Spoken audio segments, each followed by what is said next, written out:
ఏంది తిన్న తర్వాత ఓపిక లేదేంది? జై ముదిరాజ్. ఆడోళ్ళు ఎవరు చేతులు పైకి లేపట్లేదు. జై ముదిరాజ్, జై ముదిరాజ్.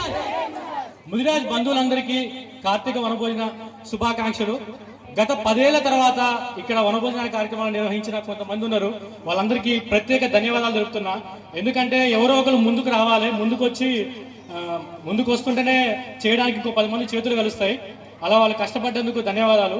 అలానే ఈరోజు కొంచెం బాధాకరమైన విషయం ఏమిటంటే ఒక 4-5 ఫంక్షన్స్ అంటే వనభోజనాల కార్యక్రమాలు కులాల పరంగా జరుగుతున్నాయి.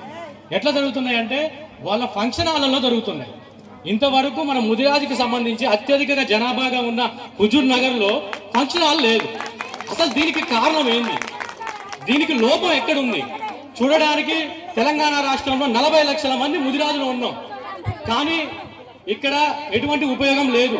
ఒక టౌన్లోనే దరిదాపుగా 6,000 నుంచి 7,000 మంది ముదిరాజు ఓటర్లు ఉన్నారు. మనం ఎంతమందిని గెలిపించుకుంటున్నాం? రాజకీయ పరంగా చాలా చాలా అంటే చాలా లోలో ఉన్నాం. ఆర్థిక విషయాలు కావచ్చు, ఇంకే విషయాలైనా కావచ్చు, కానీ చాలా వెనుకబడి ఉన్నాం. ఇప్పుడు వచ్చే సిచ్యువేషన్స్ లో బీసీలకు సంబంధించి 42 రిజర్వేషన్లు కనుక ఇస్తే, అమలు జరిగితే ముదిరాజులో ఉన్న వెనుకబడ్డ చాలా మంది సర్పంచులుగా, ఎంపీటీసీలుగా, జెడ్పీటీసీలుగా అయ్యే అవకాశం ఉంది. ఈ ఒక్క అవకాశాన్ని ఎవరు కూడా కంపల్సరీగా వినియోగించుకోండి. మీరు ఎవరైనా పోటీ చేస్తున్నట్టయితే ముదిరాజు కమిటీలో ఎక్కడున్నా సరే కన్సల్ట్ అవ్వండి. వాళ్ళ తరపున మీ వచ్చి ప్రచారం చేస్తాం. నాకు ఒక టీవీ ఛానల్ ఉంది, దాని తరపున నేను ప్రచారం చేస్తా. హుజూర్నగర్ లో ఉన్న చాలా మందితో నేను ప్రచారం చేపిస్తా. ఇదొకటి బాగా గుర్తుపెట్టుకోండి. ఇదే కాదు, ప్రతి ఒక్క సందర్భంలో ప్రభుత్వాల నుంచి వచ్చే చాలా అవకాశాలు ఉన్నాయి.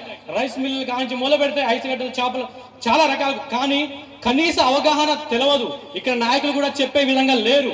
కానీ అది మనమే తెలుసుకోవాలి. మనమే తెలుసుకొని ముందుకు పోయి ఎవరికెవరికి అవకాశాలు వస్తాయో ముదిరాజ్ కమ్యూనిటీ తరఫున ఏమన్నా వస్తే మేము అప్లికేషన్స్ పెట్టుకుంటామని చెప్పి అడగండి. ఇక్కడ ఎవరు సొంతం కాదు, కానీ ముదిరాజ్ కమిటీ అనేది ఒకటి ఉంటుంది, ముదిరాజ్ సంఘం అనేది ఒకటి ఉంటుంది.